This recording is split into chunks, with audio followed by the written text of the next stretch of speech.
Good evening and welcome to Wake Up with Sonia Poulton and guests. In fact, wake up later with Sonia Poulton and guests because we've gone past the morning, haven't we? How are you all? I hope you are well. We are up to episode 104 and I'm hoping, very much hoping, that we're also streaming on Rumble, but who can ever tell these days? Who can ever tell? I hope you are well. Welcome to Wake Up Later, the show that knows idolatry is a very, very bad thing. And you don't have to be religious to know that. But I've been observing rather a lot of it this week, and it makes me feel rather ick. Yes, indeed it does. Just finding my earplugs here. So on that note, happy St. George's Day in England, our patron saint, who is also the patron saint in Albania, in Bulgaria, in Ethiopia, in Greece, Georgia, in Portugal, Romania, Syria, Palestine, Lebanon, Castile and Leon, Catalonia, Alcoy, Aragon, Genoa, and Rio de Janeiro. Yes, indeed. Yes, indeed. Our patron saint, who was in fact Turkish and clearly a very busy and well thought of man. Talking of Turkey, the country is currently experiencing several earthquakes, including one 6.2 magnitude tremor near Istanbul. I've been watching some of the imagery, absolutely awful for now. No immediate reports of casualties or wider damage, but Istanbul officials say they are checking buildings and they are reporting on an almost constant basis. I just literally got that information from The Wire seconds before I came on. So who knows? How are you all in the comments? How are you? And did you get an email reminder, Merv? That's not from me. Where did that come from? That's a bit troubling. Is somebody else sending emails on my behalf? But welcome. Welcome to Wake Up. What is on Wake Up today? We will be joined by award-winning journalist Julia Robertson. She'll be joining me for a catch-up. Oh, what's that? We're having trouble streaming your destination. Is it possible the stream was ended or deleted on the destination? No, it is not possible. What happened? So Rumble didn't happen, kids. There you go. There you go. There you go. It happens. It happens. And sometimes it doesn't. Right. Let me just remove that, get it out of my way. Cancel it quickly. Let me cancel it because I don't want to interfere with the rest of our live stream. Right. So going back to Julia Robertson, as I say, she'll be joining me for a catch up. We talked a few times over the last few years, and she has very much been involved in the gender pushback in the States. So we're going to reminisce not only on the recent Supreme Court ruling, but what it took to get here. And her story is very, very interesting. And I've known her now for about 5 years. She's lovely. Absolutely looking forward to her joining us. And what are we talking about on Wake Up Later this evening? Well, of course, I have to mention Pope Francis's death. He's just been moved to Basilica today to continue lying in state before his funeral on Saturday. If you were with us on Monday, you will know that I found out live on air that Pope Francis had died. And I was a bit like, that is so curious. So just to be clear, on this day, on the 21st, it was the late Queen's birthday. It was the anniversary of Prince's death. Pope Francis died, and then Klaus Schwab also quit. And what was interesting is Pope Francis died at the age of 88. And in Klaus Schwab's resignation statement, he said that I'm approaching my 88th birthday. So something in 88, perhaps something in 88. How are you? How are you all? How are you all? What else will we be talking about? Well, of course, we'll be looking at Klaus Schwab's quitting the WEF. And is it because he was under investigation? I think that is the question that we all need to be asking. And has anyone seen legacy media headlines over the last couple of days? They have suddenly come out in lockstep to do with geoengineering. The truths that we know absolutely around here, and we regularly show your pictures, suddenly mainstream media having to admit that the Labour government will now be experimenting on dimming the sun. I mean, this is not new to us. This is not new to us at all. It's a bit like when they came out after C-19, remember, like 5 years later saying, oh, this is what's gone on. We were like, yeah, and we knew. What else? Well, McCann's alleged stalkers were in court yesterday. This whole big expansion of the free breakfast club meals in UK primary schools. Breakfast clubs have been going on for a very long time. The whole rollout, the expansion of free breakfast clubs have not. And in fact, this week they've gone all out for it. And they've even put out a PR video, which I will show you shortly. And tomorrow, Laurence Fox is in court. And if I get time, I want to play you a video of him and Jeremy Vine. And English comedian Jim Davidson is not happy and says, stop lying about him and Starmer. More on that shortly. And I'm very interested in this video that I saw at the RFK Jr press conference when he was asked about Pharma. Very interesting response. And what the hell is crybaby Jordan Peterson blathering on about this time? All this and more over the next hour. We gotta pack it in, kids. Oh, yes, we are. Who the hell thinks they can block our natural right to sunlight, says John. Indeed, John. Indeed, John. And thank you for all your kind messages and emails about the Bible. I said I'd started to work through it again as an adult, and many of you have contacted me with your thoughts and tips and all different things. I appreciate them all. Thank you all so much. Truly, I do. And emails, I'm behind with them again. God, there's a shock, right? If you sent me an email over the last 2 weeks, and if it still stands what it was that you wrote to me and I have not yet responded, then please think about resending it. I literally receive hundreds of messages a week. I can barely I hardly check messages on social media. So because generally if somebody really wants to tell me something, it's so easy to contact me on social media. That's why the porn bots do it. But if somebody really wants to tell me, then they will contact me on my email, soniapoulton@sky.com. Right. How are you all? They are always doing stuff they have no right to do, says Total Nutter. Absolutely. Reminder for show today came by. Oh, did it? Oh, yes, Merv. I know what you mean. I put a message in the Patreon because Merv is one of my lovely patrons. Yes, indeed, he did.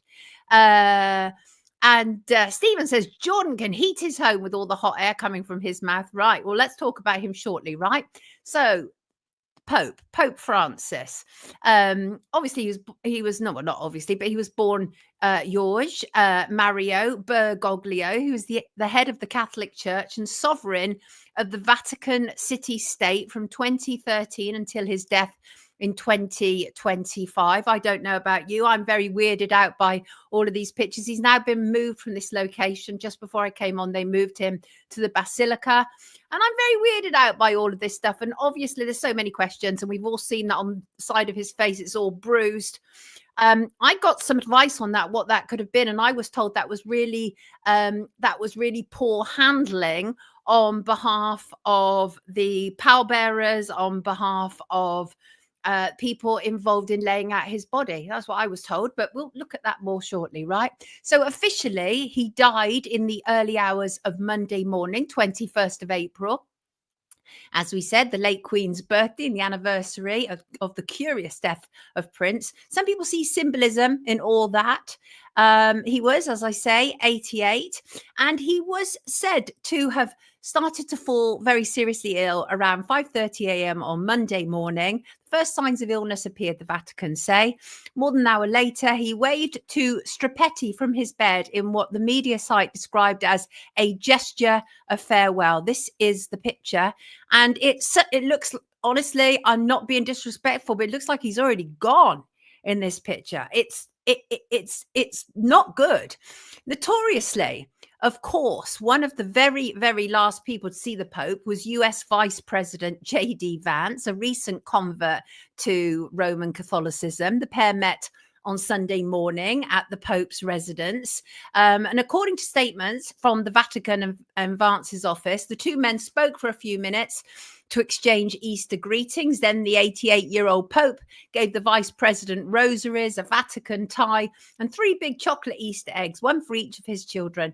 And this was a visit that was quite controversial. And my daughter, she drew an interesting parallel, an interesting comparison. She said the meeting of J.D. Vance with the Pope reminded her of the meeting with Liz Truss and the Queen. So Liz Truss obviously met the Queen 2 days before the Queen's death, that we were told. And then J.D. Vance met the Pope a day before the Pope's death. And I thought it was quite interesting. So I just wanted to say that. Because my daughter's very useful in that respect. She's like, the apple doesn't fall far from the tree around here, right? So anyway, and so J.D. Vance, the Pope had expressed quite a lot of upset with Trump's administration and its approach to immigration. Before Vance even got to the Pope on Easter Sunday, he first had to sit down with Vatican Secretary of State, Cardinal Pietro Parolin, and its foreign minister, the Archbishop Paul Gallagher. Kind of like to go through them first before he got to the Pope. Vatican said the talks have been cordial. Of course, they're hardly going to say we hated his guts, are they? Right. But the Pope had previously said about Trump, a person who thinks only about building walls wherever they may be and not of building bridges is not Christian. This is not gospel, which had really stung Trump. Trump had responded. Trump doesn't take criticism well anyway, much less from a religious world leader. And he said, for a religious leader to question a person's faith is disgraceful. No leader, especially a religious leader, has the right to question another man's religion or faith. And so interesting final appearances. He had blessed the crowds who gathered in St. Peter's Square for Easter Sunday Mass. He'd had an unexpected Pope-mobile tour of the piazza. And then, of course, he died on Monday, so we were told. And then he was lying in state, and now he's been moved again. And his funeral will be on Saturday, and it will be a massive, massive event for globalists. And of course, there are many, many mixed feelings about his death. I don't wish to disrespect anyone, but as I said at the start, I am deeply, deeply uncomfortable with idolatry. And that is what I see with popes and religious leaders. And I can't support that. Absolutely not. Was he a good pope? Was he a bad pope? Well, that depends on who you talk to. To some, he was the Pope who rang people in Palestine every week to check on their well-being. To others, he was a big pharma shill who pushed the C-19 jabs and told people it was their moral obligation to have it. He lamented that increasingly ideological divides were discouraging people from getting vaccinated. And he talked about how people allow themselves to be influenced by the ideology of the moment, often bolstered by baseless information or poorly documented facts. That's right. And there you were, Popey. There you were out there pushing stuff that had very poorly documented information. And the information that was documented was problematic. And but he was an absolute pusher without a shadow of a doubt. To others still, he was an enabler of extensive abuse in the Catholic Church. To others, he was a betrayer of his role. I saw an interview with Mel Gibson with Joe Rogan back in January, and Mel Gibson was talking about how the Pope had brought in this kind of religious leader from, I think it was South America, and had essentially brought another god into the Vatican.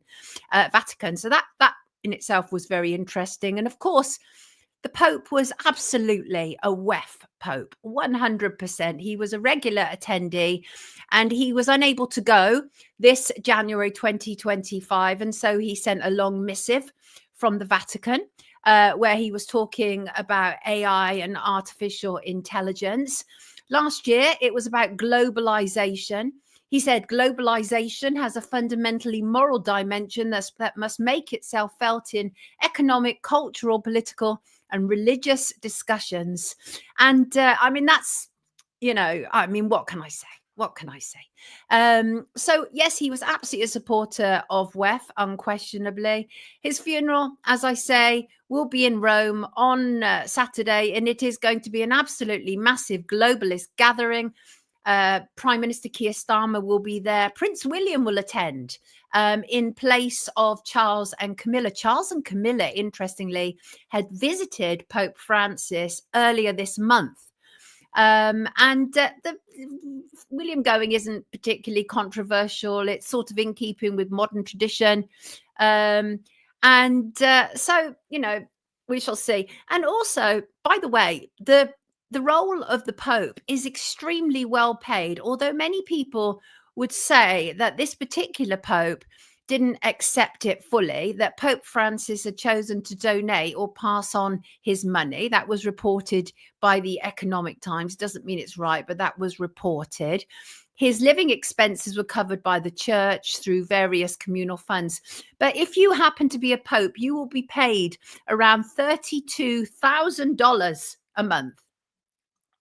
Not bad work, eh? Not bad work indeed. So, there you go. But a lot of people are deeply, deeply impacted by it. I'm not necessarily one of them, to be frank with you. I'm not religious. But again, no disrespecting anybody. But anyway, so then also on Monday, which I think is also extremely interesting, we had news from Zurich, of course, that Klaus Schwab, founder of the World Economic Forum, resigned as chair of its trustees. And the announcement was made on Monday, having previously commented that he would be stepping down. But did he jump or was he pushed? The WEF, of course, is an organization which has become the ultimate symbol of globalism and all the destruction that brings with it. Schwab said, following my recent announcement, and as I enter my 88th year, just like the Pope, I have decided, he didn't say just like the Pope, I said that. I have decided to step down from the position of chair and as a member of the board of trustees with immediate effect. The forum did not say why he was quitting. It's curious, of course.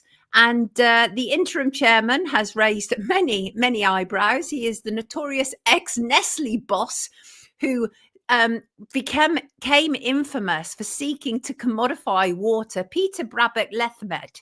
I think that's how you pronounce his name. And WEF say the search for a new chair has begun. Some say it could be Tony Blair, but I doubt it. I'd be really surprised if it was Tony Blair. Some say an awful lot, especially on social media. And as we'll hear later, much of it is rot. I digress. WEF was established 1971 by Schwab. The village of Davos, of course, famously has become an international fixture every January. This is Klaus Schwab's replacement. I know many of you have seen the picture of him with the black eye. Interesting stuff, of course. But that's going to be his interim replacement. And we shall see how things goes. But we know what it is, right? They all look like Bond villains. Says Crazy Bunny. I mean, they actually do, don't they? We know what this is about. We absolutely do. And but the World Economic Forum were forced to admit today that it has launched an investigation into allegations made against Klaus Schwab that reportedly prompted his resignation this week. In a statement confirming the report, the WEF said its board of trustees unanimously supported the Audit and Risk Committee's decision to initiate an independent investigation following a whistleblower letter containing allegations against former chairman Klaus Schwab. Schwab denies the claims, by the way, of course, because they always do, right? In the first statement, the WEF's board hailed Schwab as outstanding achievements in his 55 years in charge. But as I say, they didn't give a reason for him resigning. And now today they've been forced to admit that he is actually under investigation. So I think that's quite interesting as well.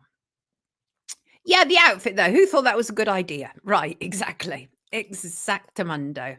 And this pair, if I can find them, where have I put them? Yeah, this pair have been in court.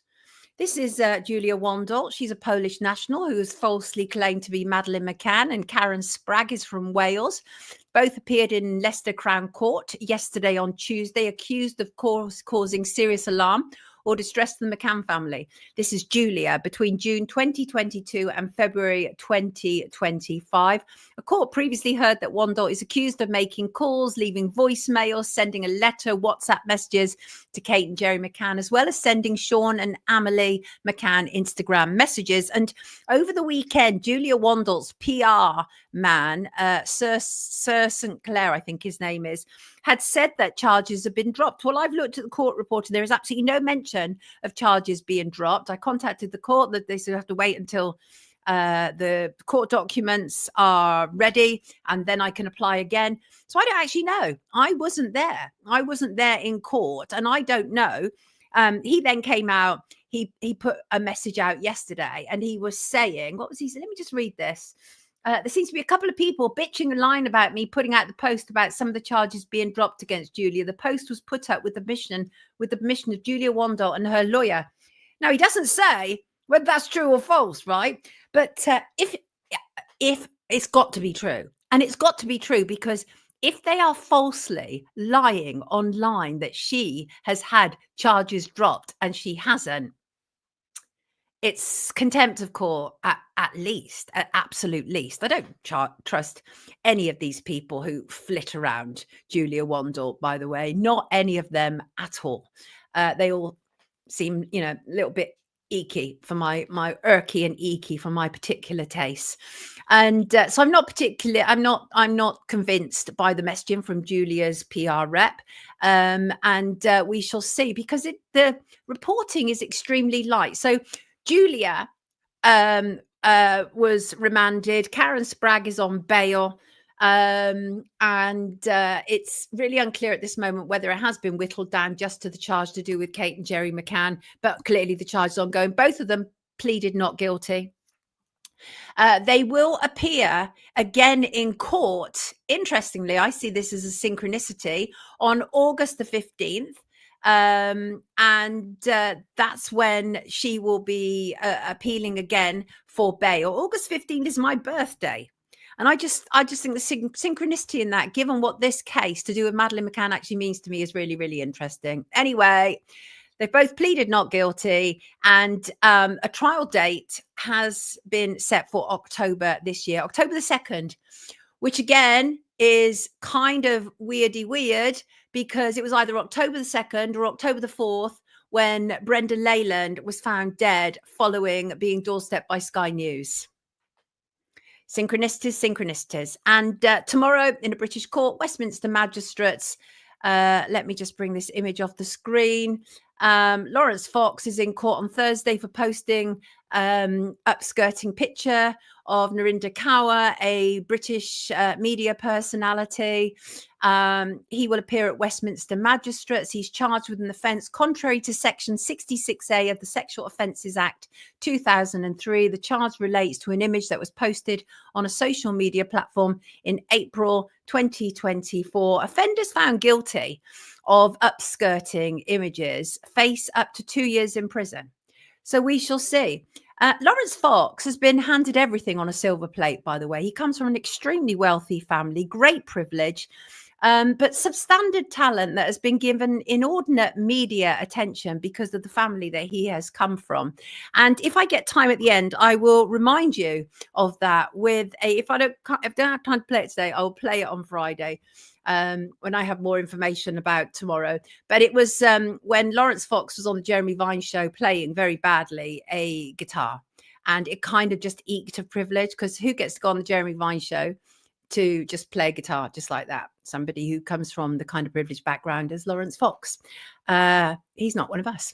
And hello to Jean Hatchett, who was with us on Monday. And I had made this comment about her, whether I can just request a female doctor. And she said, absolutely, yes. It turns out that actually both of us are wrong, because now trans doctors, we're told that trans doctors can hide biological sex despite Supreme Court ruling.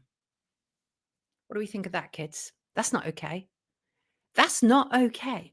And before I bring in my guest, I want to talk about Jim Davidson. Jim Davidson is not happy. Do you remember me saying on, my face just got very itchy there. Do you remember me saying on Monday about this rumor that was going around? Well, it's all out now anyway, so I can kind of talk about it, because it's not true. And it was this rumor that somebody had said that Jim Davidson had a video. Let me just bring up an image of him. Jim Davidson, of course, British comedian. And people were saying that he had a video. This video, in fact, which was supposed to be of Prime Minister Keir Starmer and Labour's huge donor, Lord Alli, and Jim Davidson. And the rumour this is not Keir Starmer and Lord Alli, by the way. This is AI. It's a deep fake. It's been busted. Anybody can tell you that. Jim Davidson made a video talking about it, saying he's not happy. He said it's total mis and disinformation to claim he has this video of PM Keir Starmer. He said, I've been trending. Apparently, I have some damning footage of PM Keir Starmer and Labour donor Lord Alli. People are saying Jim Davidson leaked this film. It's disinformation. I know nothing about a video. I've never said I've seen one. This is fake news. This is all generated by some sort of artificial intelligence site. He even said that he had spoken to the number 2 people at 10 Downing Street, and they said, don't worry, Jim, we know it's fake news and we're on their tail. Social media has become an absolute cesspit of lies. We are the media. They like to say, certainly on X, laugh my off, right? Please, you're not the media. People, the problem is because it's so easy to do kind of like publish what you say yourself and podcasting and everything. Everybody thinks they can do it. You're not the media. It takes rather a lot to be a journalist, you may be surprised to hear. And it certainly doesn't involve just running with any old garbage piece of junk, right? So this is like this blurry 10-second clip. I saw it. I was like, that's clearly AI. Clearly. What, Dan Wootton pushing it, Essie? I mean, Dan Wootton is a tabloid hack. He's a tabloid hack. I mean, his show is literally like the version of The Sun. No credibility whatsoever. And the problem is, the real big problem, this is a win for the censorship lobby. I wouldn't even be surprised if this entire story originated in Whitehall, the heart of British politics. None of this comes as much of a surprise in the current climate, sad to say. But we live in a world where fake news is becoming an increasingly powerful threat. And everyone from the King to Nigel Farage and others are obviously having deep fakes made about them. There's no comment as such from Keir Starmer and Lord Alli to journalists, but Jim Davidson said, as I say, that he talked with Starmer's office, they were aware of it and they said it was BS.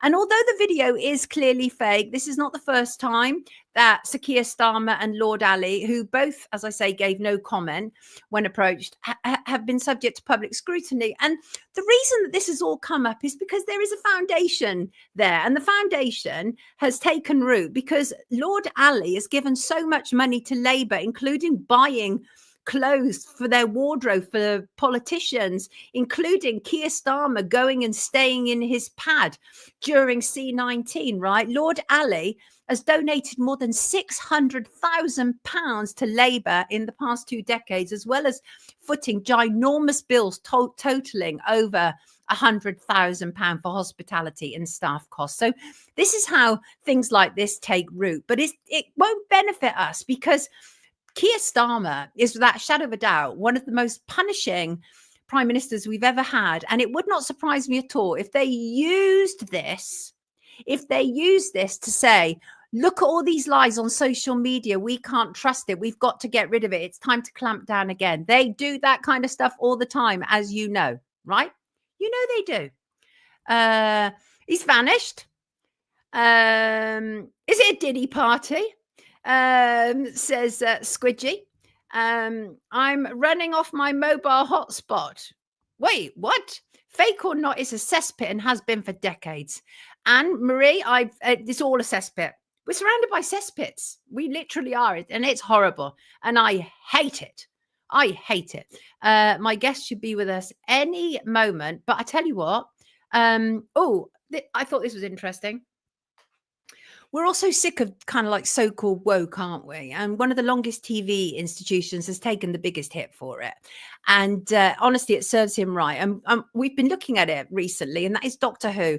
They did things to Doctor Who, which is absolutely ridiculous. They kind of like filled it with drag artists and just all completely contrary to the original storyline, the context of the storyline. Well, now actually it's suffered literally the biggest loss in its entire history.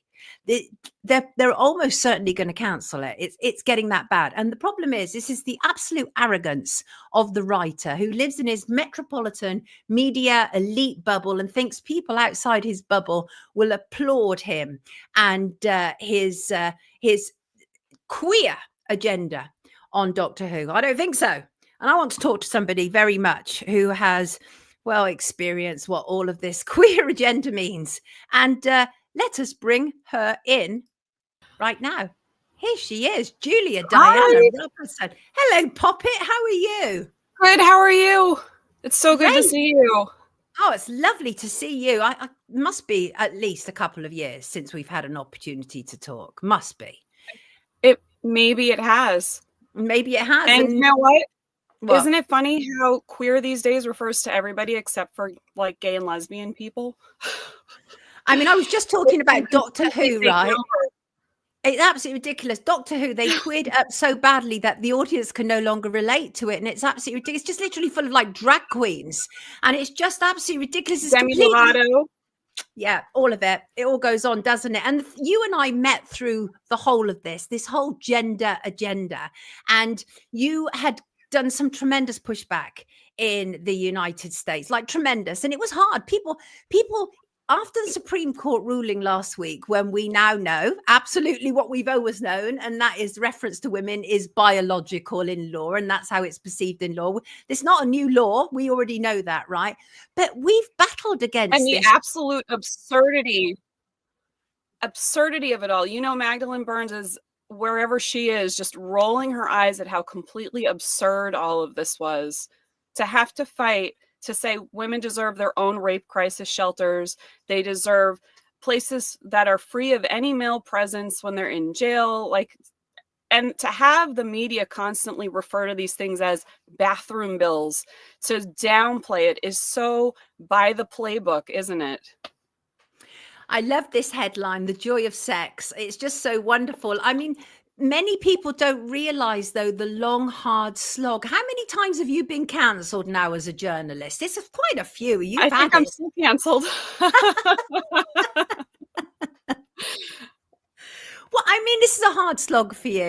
You're lesbian, and even that was thrown into question. It's like men can be lesbians. How did that hit you initially? Because I'm straight, as you know, and when I was being told that I had to accept that men were lesbians, I could not get my head around it. How does a lesbian actually respond to such information? I mean, it's absolutely ridiculous. Same-sex attraction is same-sex attraction. You can't reroute your mind. You can't reroute your brain. That's called gay conversion therapy. So the very idea that anyone would expect, and you know, you saw all the lesbian magazines being completely taken over by non-lesbians, and I had to call a few of them out. One of the most major lesbian magazines, I said to the founder, "How many lesbians do you have on staff?" And she said, one. And they were putting out articles on how lesbians could do penis and vagina sex, is what they were calling it, PIV sex, and you know, tutorials for us. Young lesbians were reading this stuff thinking it was written by lesbians, and then here I come along and I said, "How many lesbians do you have working for you?" And the woman who wrote it had actually explicitly yelled at me online and said, "I am not an effing lesbian. So why are you putting out tutorials for young lesbians explaining to them how they can work penis into sex?" You know, it's completely just so homophobic. The whole thing is regressive. It's homophobic. It's obscene. It's just so wrong. The level of gaslighting we were all subjected to. Mel's in the comments, though, it makes a good point, and that is we cannot rest on our laurels as women. The fact is that this is only part of it. There's still a lot of pushback to do on this, isn't there? It's never ending. It's like, it's almost like the playbook is to just keep attacking women and keep attacking them and just tire them out, exhaust them financially.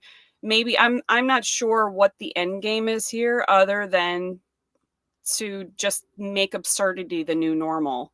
And it's not going to happen. It's not going to happen. There's too many of us. Well, there is now, but there wasn't. I mean, it was so painful before, wasn't it, when they used to call us TERF and everything, and it was very much seen as a smear then, because it was always accompanied by threats of violence. Thank you for bringing that up. In 2017, when I became very vocal about this, there was already pushback from me before that point, but when I became very vocal about it online, there were a handful of us. There were the Magdalene, you know, there's Magdalene Burns, there was Sister Outrider, Claire Hushin, there was a couple of on the fence lesbians that were still kind of saying it was okay to transition kids, which was absolutely out of the question as far as I was concerned. I always held that position.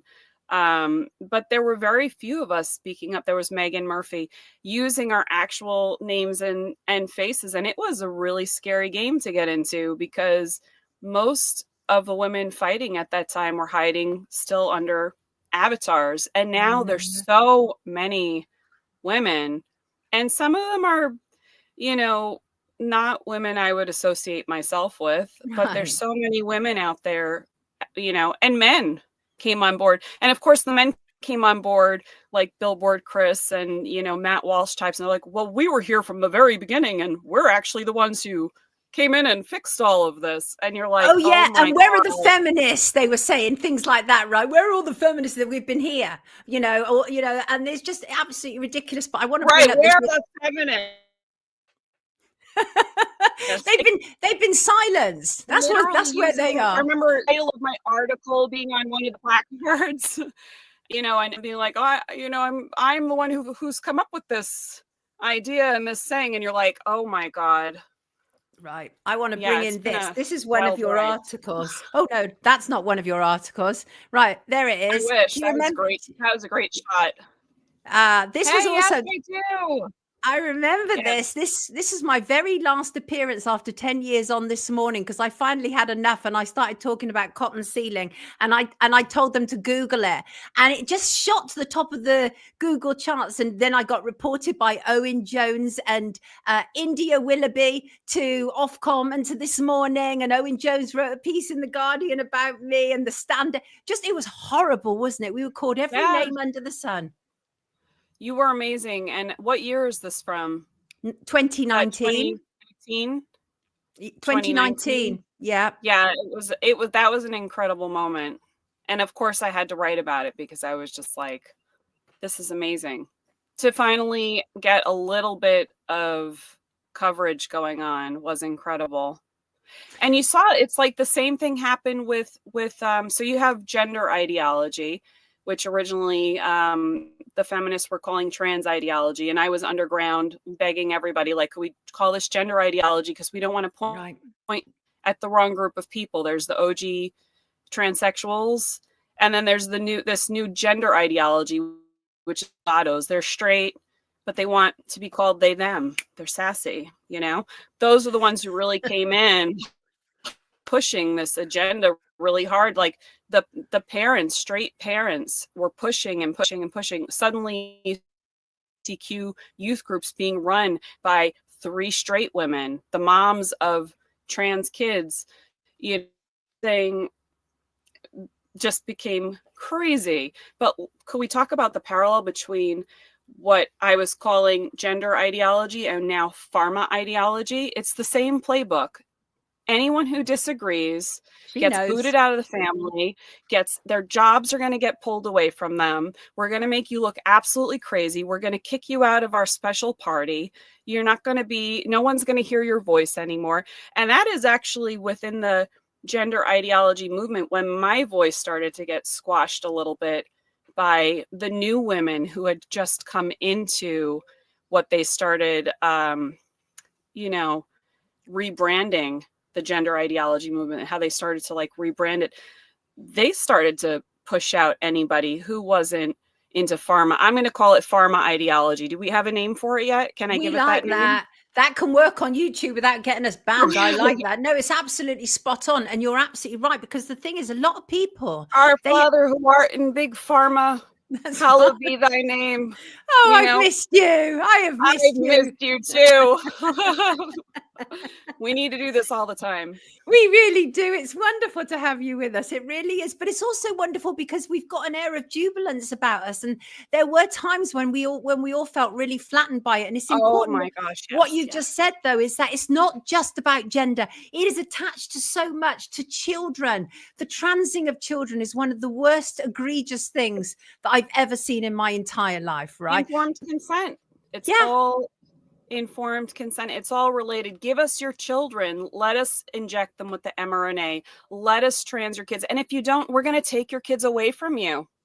That's the threat, isn't it? And it's the threat that people keep falling for over and over again. It's the playbook. Yeah, and if you don't follow these rules, we're going to make your life a living hell. We're going to ostracize you. Exactly. Well, I also at this point I'm like, come for me. Well, because you're an OG now, aren't you? Right? You're an OG. You're a gangster in all of this. And that is the thing. Right. But there was a time at the beginning, and actually, even though I'm not a fan of Jordan Peterson, I will always credit him with at the very beginning his pushback against trans ideology, which was brilliant at the start. It really was. But obviously nobody can replace Magdalene Behrens. She was absolutely sensational. Rest in peace, Magdalene. And but it was really hard. We were smeared, we were ostracized, we were cancelled. I remember I was due to go on the BBC for a Sunday morning program. They cancelled me at the last moment because I'd been in court supporting Miranda Yardley. And Miranda Yardley, transsexual, against a straight woman who worked for mermaids. I mean, that's where we were getting to. We were getting straight people who were actually attacking, intersex people, transsexuals, gays, lesbians, and all these spicy straights who came from nowhere and wanted to be super cool.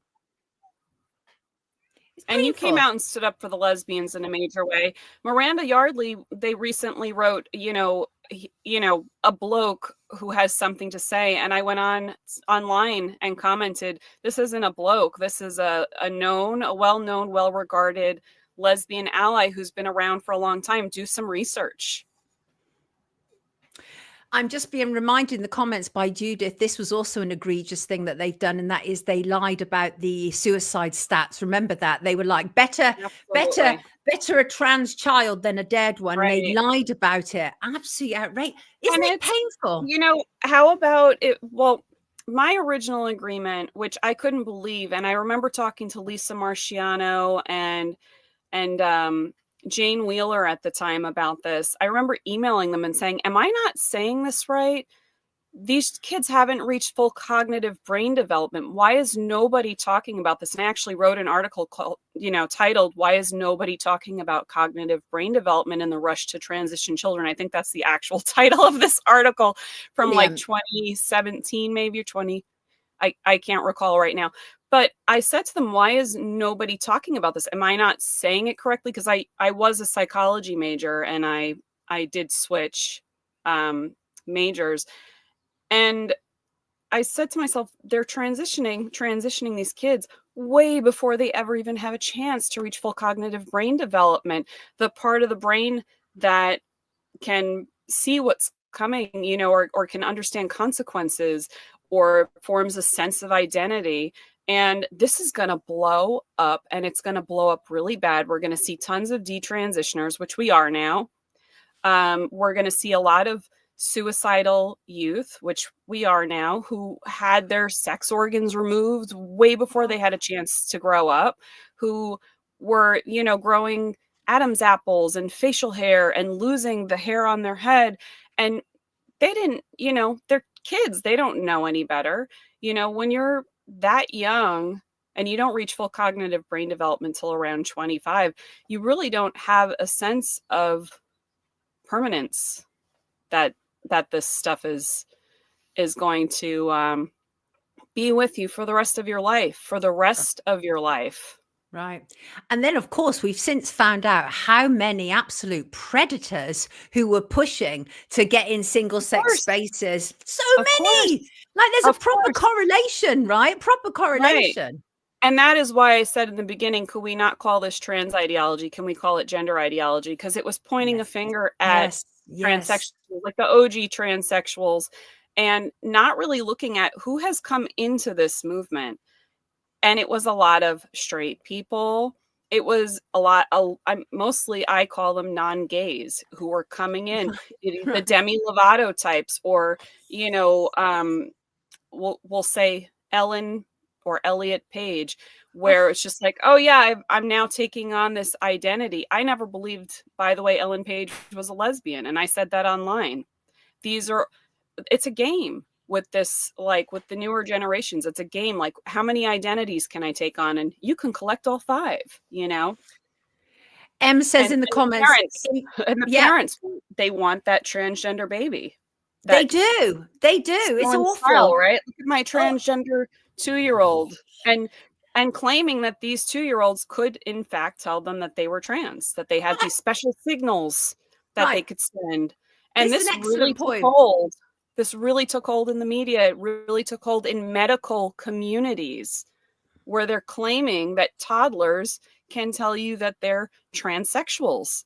And let's not call it transgender. Call it what it is. Transsexuals. Don't take the word sex out. That just makes them comfortable. You're saying you have a transsexual baby. That's what you're saying. Yeah, that's what they're saying. But the thing is that that's a brilliant point, because never in history have we assumed that we arrive on this earth knowing who we are and what we're all about, right? Never. Exactly. And then suddenly with that whole trans movement, they did. But one thing I want to say to you, because I do think that a lot that they actually, the whole thing has damaged the rights of lesbians, gays and bisexuals, because we had decades where hard won and fought for rights. And then suddenly they attached this T and everything else that came after it, which also included pedophiles, under this banner, right? How damaging do you think that has been to lesbian, gay, and bi? Extremely damaging. Extremely damaging. Well, my wife and I can tell just walking around. We could tell the vibe us. They absolutely think it's us. They think that we're behind it. They think that they're going to assume we're they thems everywhere we go now at this point, especially for, either non-conforming or you're in a relationship with someone who doesn't conform to the expected of your sex. Those stereotypes would be that every single female is going to really want wear lipstick. Every single female is going to really want to have long hair, or, like these sort of stereotypes that were pushed on us. And now if you don't follow those stereotypes, instead of people knowing you're lesbians, they're assuming that, they've got to dance around and they're scared of your pronouns, or they're just walking up to you, calling you, or they and them, or he, and then you have to explain to them, hey, I'm just a lesbian, The old-fashioned kind, the kind that likes women, right? I mean, that was just very a lesbian. That's right. It's just, it's changed. It's changed. We knew there was going to be blowback back in. We knew there was going to be blowback, but it came down to: are we going to protect kids? Going to protect kids? Are we going to protect kids and know up in our faces and are going to get torpedoed or what have you, or are we just going to stay silent? And at the end of the day, if I had to do it all over again, I the same way, because protecting kids to me was always more important, and what I saw happening with kids was horrifying.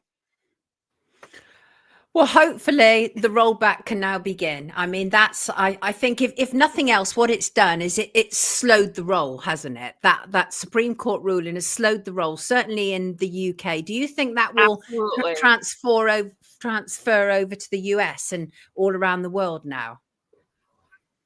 It already has with and I know a lot of people were very hesitant and they knew there would be pushback, maybe, just in general, in society, we all knew there would be pushback. But with the new election and the new people, it's not like with Biden where he was turning Easter into Trans Day of Remembrance. There's not like move away from God, move away from spirituality, come to us instead.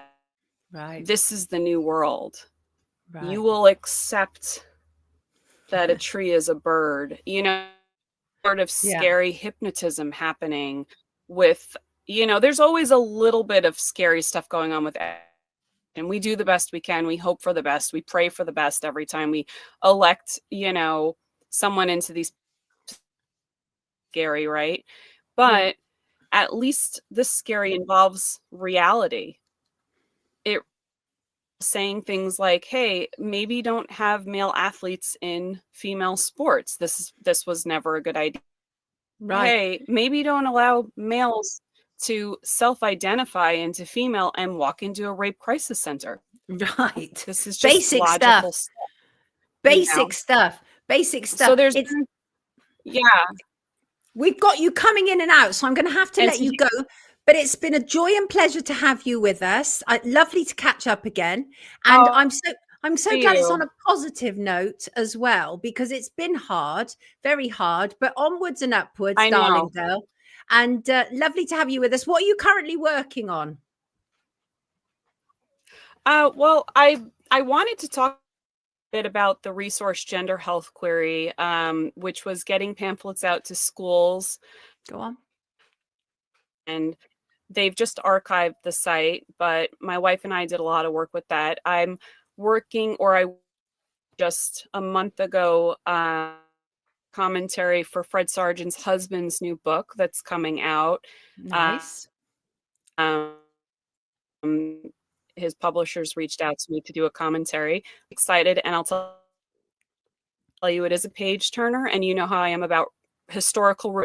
It definitely corrects some of the history and gives a true account of some history. And I've been around in an Airstream traveling the US. I just got to see Graham, which was awesome. Glinner, great. We got together for pizza.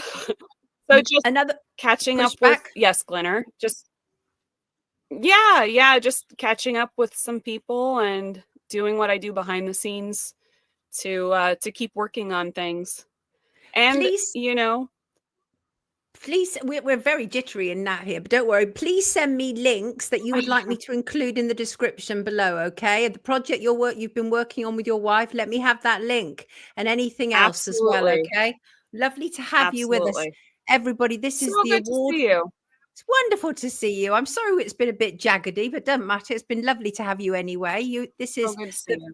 Very lovely Julia Robertson. She is an award-winning author and journalist, and she's absolutely a badass, and I love her. Lovely to see you, sweetheart. Love you too. I'll see you soon, I hope. Let's not wait so long next time. Absolutely. God bless you, sweetheart. Lots of love. Take care. Bye. Bye. Bye. She's lovely. She was so strong. And it was so hard. Sorry, that was a bit everybody. Sorry about that. Right. Let me progress with the other stuff. I've got to get to this. Listen, I have to get to this because this is unbelievable. Are we all seeing the headlines? Although you probably can't see it from that. Let me try this one. This is better. UK scientists to launch geoengineering experiment, right? Remember how legacy media was in lockstep for C19. Remember that? Well, they are back again and in lockstep this week, telling us that the UK government has given green light to geoengineering experimentation. This is gaslighting of the highest order, the very highest order. They've gone from denying it to telling us that the UK government is one of the biggest funders of geoengineering research in the world. That's what they're now printing, that we are one of the biggest funders of geoengineering research in the world. Extraordinary. We are told that the UK government is about to approve experimental geoengineering projects aimed at dimming the sun to combat global warming. I mean, for goodness sake, we all know it's been going on at least since the 1950s. It's extraordinary that they're now talking about aerosol injection, cloud brightening, and more. They're mocking us. Absolutely, they are crazy bunny. And obviously, this is not new. The only news here is that legacy media and its assorted hacks are finally reporting on it. And there's a whole pile of headlines, though, today. This one you can't see very well. This is, now you can. This is from the Telegraph. Experiments to dim the sun gets green light. I mean, that's an extraordinary headline, right? But make no mistake, this is an agreed narrative for them all to be running with the same story. It is impossible. This is not an agreed lockstep narrative. It's simply impossible, right? As one tweeter, Bad Lefty, good afternoon to you, pointed out to me, The Guardian itself, because I tweeted about this today, and Bad Lefty tweeted me saying in 2001, The Guardian themselves reported on the fact that it's been going on since the 50s. So The Guardian then came up with this headline, which is UK scientists to launch outdoor geoengineering experiments. They're all complicit as far as I'm concerned. Timber says crops are doomed. Shug said, I believe the further die-off of insects is due to microplastics. I agree with you. Oh, Shug, you're not going to believe this. I'm going to come on to this in a minute because you just reminded me. Right. But just to say, obviously, we've got the June event, June 21st, with Matt Landman, director of the Frankenskies documentary. I'm going to be speaking at that, and I will be live streaming from that event in London. And I sent the headlines to Matt today, and he's like, look at that. They're normalizing it now. And that's how quickly it happens. Right, Essie. Essie's asking the questions. What is the point of solar panels over so many fields if the sun is blocked? I mean, literally, but this was literally widespread. When I looked at it today, I picked up 4 headlines, and one was in a science magazine. What? Extraordinary. Matt, yes, from Frankenskies, absolutely. So, sweet people, we know it's all coming on top. They can't. I suspect what it is they know they could just no longer keep it. They can't keep the masses ignorant, because the problem is you've got social media, you've obviously got the internet, and people are reporting on this on a daily basis all around the world. And there it is. They're finally admitting it.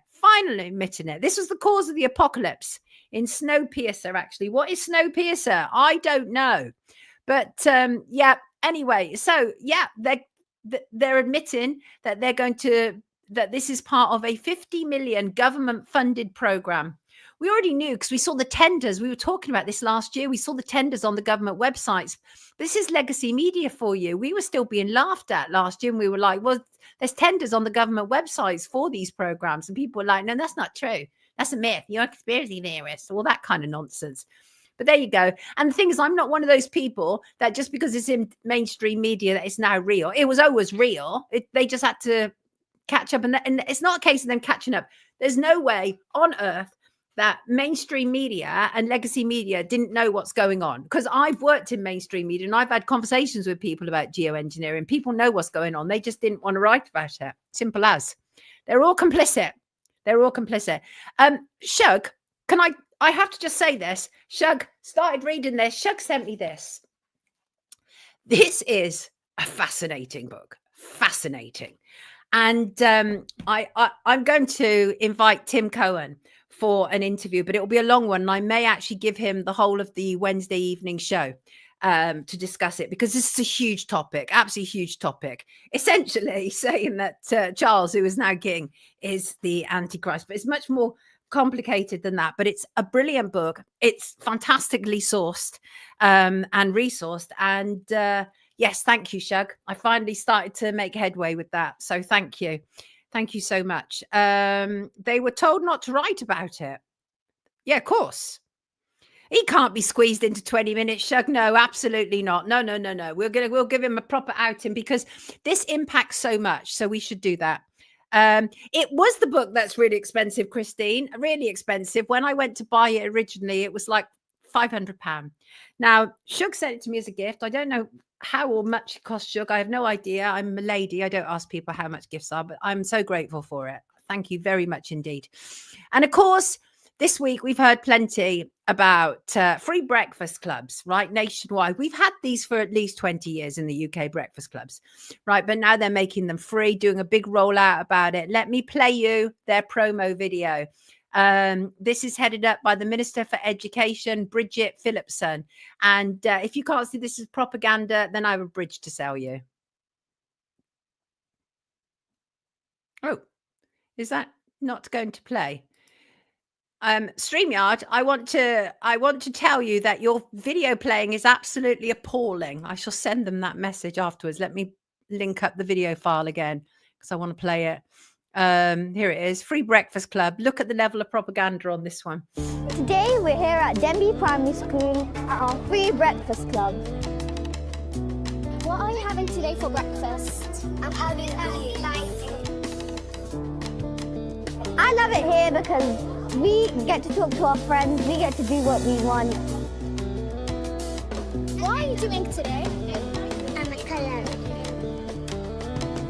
I come here early and that means my mum can get on with her days. Today we're here with the Secretary of State for Education, Bridget. Tell us all about breakfast. So breakfast clubs give you a healthy start to the school day. You get to take part in lots of fun activities, and also mums and dads get a welcome boost right at the start of the school day as well. Having a good breakfast makes me ready for my school day. Yeah, well, So much propaganda there. The suggestion that it is quite normal for parents to generally send their children out without breakfast is actually egregious.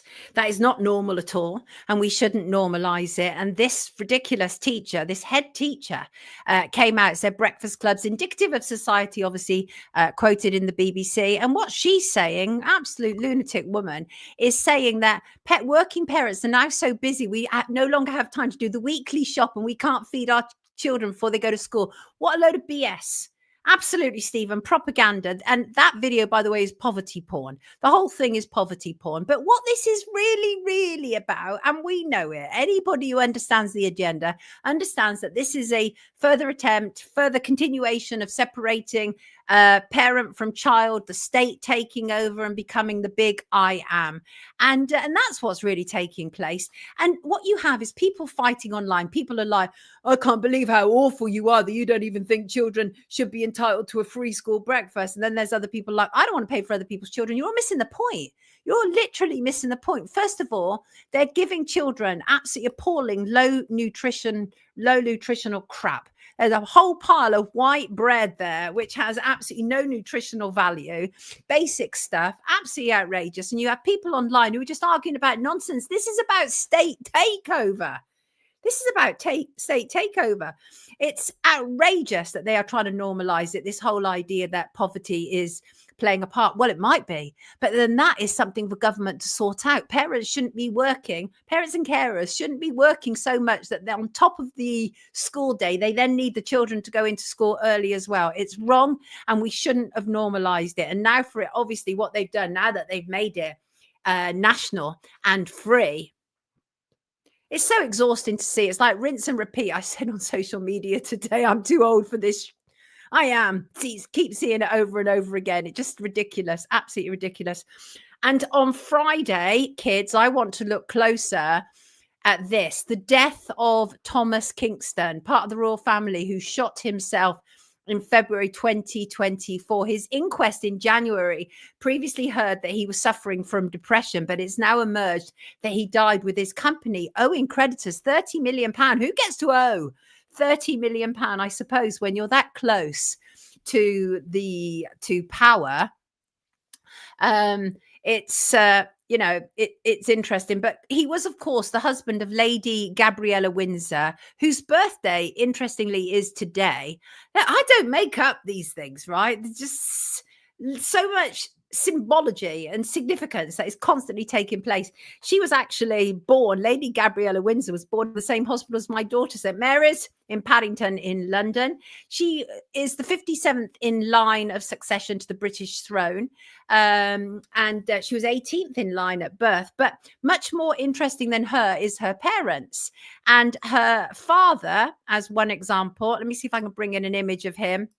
And let me see if I can bring in an image of the old dog. Have I got a picture of him? Tell me I have. Let me find one.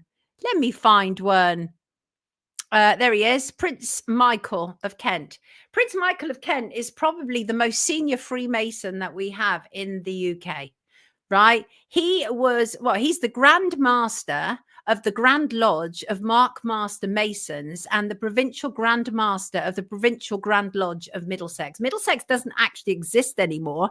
I live in an area that used to, it doesn't exist as a council anymore. They changed the area. This Teddington used to be Middlesex. It's not anymore. Teddington is now Richmond upon Thames. But anyway, he's such a senior Freemason. And I think the whole story around Thomas Kingston and the Kents and the royal family is really interesting. And what? Duke of Kent, not him. This is the Duke of Kent. Oh, you're right. Prince Michael of Kent. Wait, he's an actor. No, this is him. This is him, Prince Michael of Kent, right? Ian saying Duke of Kent. Ian, I don't think I've got that wrong. I think Prince Michael of Kent this is who is the Freemason. I'm going to double check that. No, it ain't. Shug said, right? Bunch of Kents. They are Kents. So correct me, kids, right? Yeah.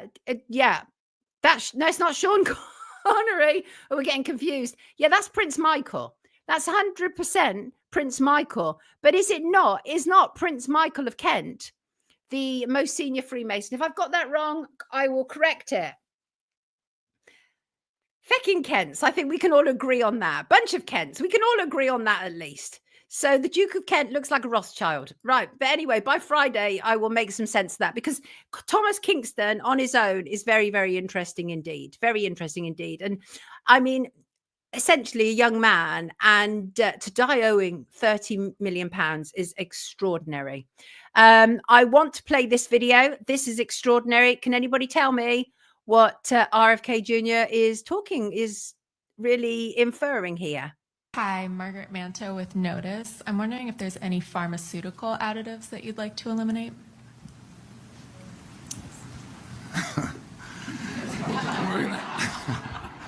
We're going to start on that next. I don't have anything particular there. Really interesting. And thank you for confirming that I did get that right about the provincial grandmaster. I did think I did. So thank goodness for that. That's good news. I mean, we do real-time checking around here, which I think is great. But that was interesting. So he said, we're going to start on that next, because a lot of the things that he said about it will be an environmental. Environmental is in the air. It's in the water. It's environmental is not generally medicines or anything like that, or any of the vaccinations. So now he said he's going to start on that next. So that's interesting. Sounds like Marge Simpson. He's got a problem, hasn't he? Didn't he have some kind of serious illness that has impacted his throat? Anything else that I want to talk about before I leave you today? I've become absolutely fascinated with Chinese engineering. I don't know why. I've become absolutely fascinated with it. And so the whole big thing about a lot of Chinese engineering is they seek to create bridges taller than anywhere else. And they want them to run through mountains and caves. And the latest one under construction is due to open on June the 30th. And it will actually be the world's tallest bridge. Look at this. This is actually phenomenal. I wonder if you can actually see this. This is them in construction with it. But it will be the world's tallest bridge, the Haijiang Grand Canyon Bridge in Guizhou province. It's 625 meters. That's 2,051 feet. I've got some images and pictures as well. But I'm so fascinated, as somebody who actually has issues with height and various other things and like big things, I'm fascinated by it all. I've got some good pictures that I want to show you to go with that. Let me just see if I can bring them in. I'm just fascinated by it. I just love it. I just love the engineering. It's so exciting to me. They did build a very large wall quite well, but look at that. This is in the final stages of it. This is phenomenal. This is incredible. It stretches 9,482 feet in length with a main span of 4,660 feet. It's supported by two towers, each standing at 860 feet. Construction began back in 2022, and it will be officially opened at the end of June this year. And I just feel scared even looking at it. It's big, Randy. It is big indeed. It really is. And it's beautiful. It's big and it's beautiful, and I love it. Donators, thank you as ever to Jade, to Teresa, to Fred, and to Carl. And it's interesting today is actually William Shakespeare, even though it is St. George's Day, and we celebrate that. Well, I don't particularly, but some people do. And there's all these fights about whether you can be English or not. I've never called myself English. My parents, my mum was Welsh-Irish. My father, Lord knows, there was rumors at one stage my father was American. He wasn't American. He just wanted to be the American president. But I've never called myself English. I don't consider myself English. I consider myself, if anything, British, because I'm made up of all these kind of Irish and Welsh. So there you go. And I don't have a problem with that. I don't have a problem with that at all. But William Shakespeare actually died on this day, April the 23rd, 1616, Stratford-upon-Avon. And I sometimes wonder whether he should be considered a kind of patrony saint, because what that man actually did for our country is phenomenal and still is. Huge tourist industry around William Shakespeare. I'm sure many of you were taught Shakespeare in school, and can you also remember that when they were doing the experimental jabs, one of the very first people that was put on Good Morning Britain was called William Shakespeare and died afterwards. Didn't die afterwards on the day, but another lie, says Ian. Ian thinks William Shakespeare is a lie. Well, the whole thing, Ian, the whole thing. I'm so loath to think that everything is a lie, because clearly there is bodies of work that have been left behind, and they didn't have AI or computer generation then. So I'm going to stick with the whole idea that he really existed. Yes, I am. And I loved so much of Shakespeare's work. I really did. And I'm going to end with a Shakespeare quote. Of course I am. And just to say, on Friday, I will be joined by the lovely Godfrey Bloom to talk about, well, world money markets and gold. Two things that ex-banker, former MEP, wonderful Godfrey knows a great deal about. And I said, I really want to do a kind of deep dig on that and what it's all about. And I'll also be joined by world-renowned astrologer Steve Judd, who will explain the astrological significance of the Pope's death. So I'm very much looking forward to that. That's very interesting. And that was suggested by Charlie, I believe. Charlie, it's sorted. So thank Godfrey is fabulous and I love him. And yay, Steve, says M. All good stuff. Thank you all for being here in the live chat today. Thank you as ever to our lovely mods. And thank you for being kind to each other today. I think you've been kinder to each other today. Well, that's great. I think sometimes there is a funny air and funny atmosphere that impacts us all. On Friday, I've got a giveaway. And I'll be telling you more about it. But basically, I've got it in my hand right now. But my wonderful sister-in-law is an incredibly talented artist. And I'm going to be giving away one of her pieces of art, which can also be used as a bird feeder. And I'm going to be giving that away in a special competition because I love you. Right. I'm going to end on a Shakespeare quote. It's not the complete quote. The complete quote is much, much longer, but this one really suits us and is what we're about. And that is, this above all, to thine own self be true. Indeed, be your wonderful, authentic self. I will see you Friday. Have a fantastic Thursday. Take really, really good care of yourself. Have a lovely Wednesday evening, everybody. Lots of love. See you Friday.